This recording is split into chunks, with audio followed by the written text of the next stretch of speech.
आज हम बात करेंगे clause 4 of the article 13 of the constitution, जो बात करता है कि क्या कॉन्स्टिट्यूशनल अमेंडमेंट को हम टर्म लॉ में फॉल करवा सकते हैं या नहीं, जो कि डिफाइंड है अंडर आर्टिकल 13 क्लॉज 3 में। और क्या इसके तहत constitutional amendment will become void if it is inconsistent with fundamental rights or not? इसका आंसर हमें मिलता है अंडर क्लॉज 4, जो कि ओरिजिनली आर्टिकल 13 का पार्ट नहीं था। इसे बाय कॉन्स्टिट्यूशनल अमेंडमेंट ऐड किया गया। चलिए इसको पूरा जानते along with historical background।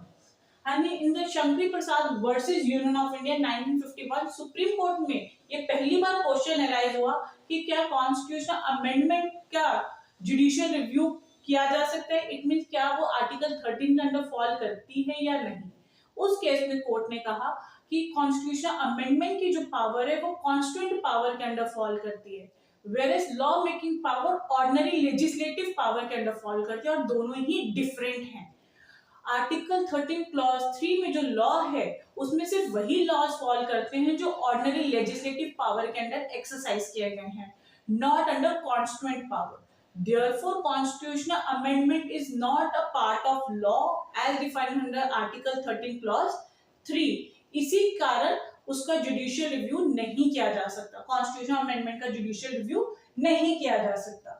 But this judgment was overruled by Supreme Court in the case of Golaknath versus State of Punjab 1967 Supreme Court. Court ने कहा कॉन्स्टिट्यूशनल अमेंडमेंट लॉ की definition में फॉल करती है और उसका जुडिशियल रिव्यू किया जा सकता है, और अगर कॉन्स्टिट्यूशनल अमेंडमेंट फंडामेंटल राइट के इनकंसिस्टेंट है then it will become void.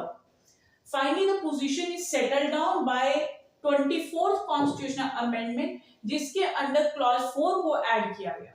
वहां पे लेट डाउन किया गया that the constitutional amendment does not fall under the term law as defined under article 13 clause 3। तो उन्होंने कॉन्स्टिट्यूशनल अमेंडमेंट को एक्सक्लूड कर दिया from the ambit of the term law.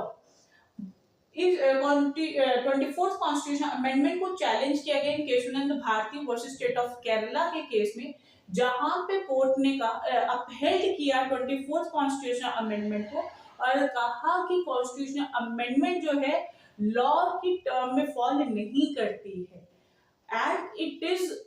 and if it is inconsistent with fundamental right, in that case it will not become void, provided court ने condition लगा दी यहाँ पे, provided it does not violate the basic structure of the constitution।